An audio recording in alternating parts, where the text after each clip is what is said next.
ಭಗತ್ ಸಿಂಗ್ ಭಾರತ ದೇಶ ಕಂಡ ಅಪ್ರತಿಮ ಹೋರಾಟಗಾರ. ತನ್ನ 23ನೇ ವಯಸ್ಸಿನಲ್ಲಿ ಗಲ್ಲಿಗೇರಿದ ಮಹಾನ್ ವೀರ ಭಗತ್ ಸಿಂಗ್.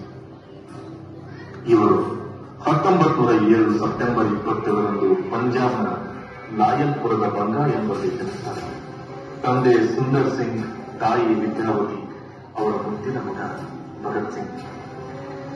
ಅತ್ಯಂತ ಚಿಕ್ಕ ವಯಸ್ಸಿನಲ್ಲಿ ದೇಶಭಕ್ತಿಯನ್ನ ತನ್ನೊಳಗೆ ಮೂಡಿಸಿಕೊಂಡು ಭಾರತದ ಯುವಕರಲ್ಲಿ ದೇಶಭಕ್ತಿಯ ಕಿಚ್ಚನ್ನ ಹೊತ್ತಿಸಿದಂತ ಯುವಕ ನಮ್ಮ ಮಧ್ಯೆ ಅಜರಾಮರವಾಗಿ ಉಳಿದಿದ್ದೇನೆ. ಯಾಕಂದ್ರೆ ಈ ಹೆಸರಿಗಿರೋ ತಾಕತ್ತೆ ಬಂದದ್ದು.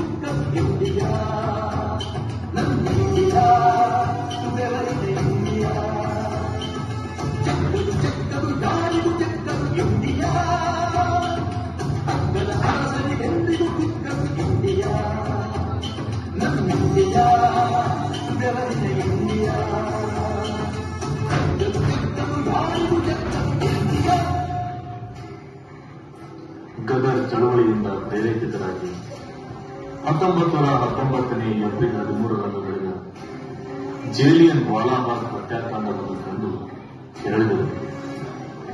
ಗಾಂಧೀಜಿ ಅವರು ಅಸಹಕಾರ ಚಳವಳಿಯನ್ನು ಹಿಂಪಡೆದ ಬಳಿಕ ಭಗತ್ ಸಿಂಗ್ ಕ್ರಾಂತಿಕಾರಿ ಗುಂಪನ್ನು ಹುಡುಕ್ತಾ ಹೋಗ್ತಾರೆ.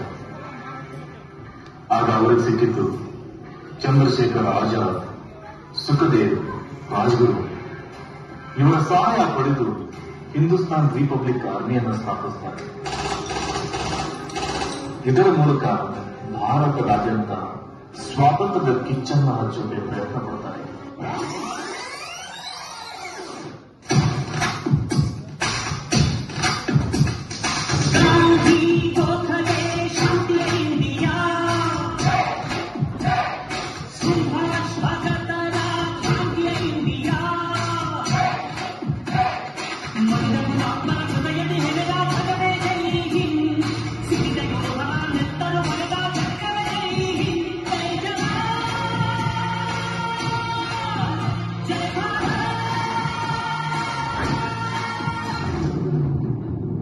ಭಾರತದ ಸ್ವತಂತ್ರ ಹೋರಾಟಗಾರರ ವಿರುದ್ಧ ಬ್ರಿಟಿಷ್ ಅಧಿಕಾರಿಗಳ ದೌರ್ಜನ್ಯವನ್ನು ಕಂಡು ಬ್ರಿಟಿಷರಿಗೆ ಬುದ್ಧಿ ಕಲಿಸಬೇಕು ಅಂತಾನೆ ಬ್ರಿಟಿಷರ ಅಧಿಕಾರಿ ಸ್ಯಾಂಡರ್ಸ್ನನ್ನ ಭಗತ್ ಸಿಂಗ್ ಕೊಲೆ ಮಾಡುತ್ತಾರೆ.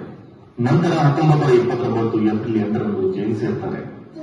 ಜೈಲಿನಲ್ಲಿ ಬ್ರಿಟಿಷ್ ಅಧಿಕಾರಿಗಳು ಭಾರತದ ಕೈದಿಗಳನ್ನ ಮತ್ತು ಬ್ರಿಟಿಷ್ ಕೈದಿಗಳನ್ನ ಸಮವಾಗಿ ನೋಡಬೇಕು ಅಂತ 63 ದಿನಗಳ ಕಾಲ ಉಪವಾಸ ಮಾಡ್ತಾರೆ. ಜೈಲಿನಲ್ಲೇ ಕುಳಿತು ರಷ್ಯಾ ಕ್ರಾಂತಿಕಾರಗಳ ಬಗ್ಗೆ ಓದ್ತಾರೆ.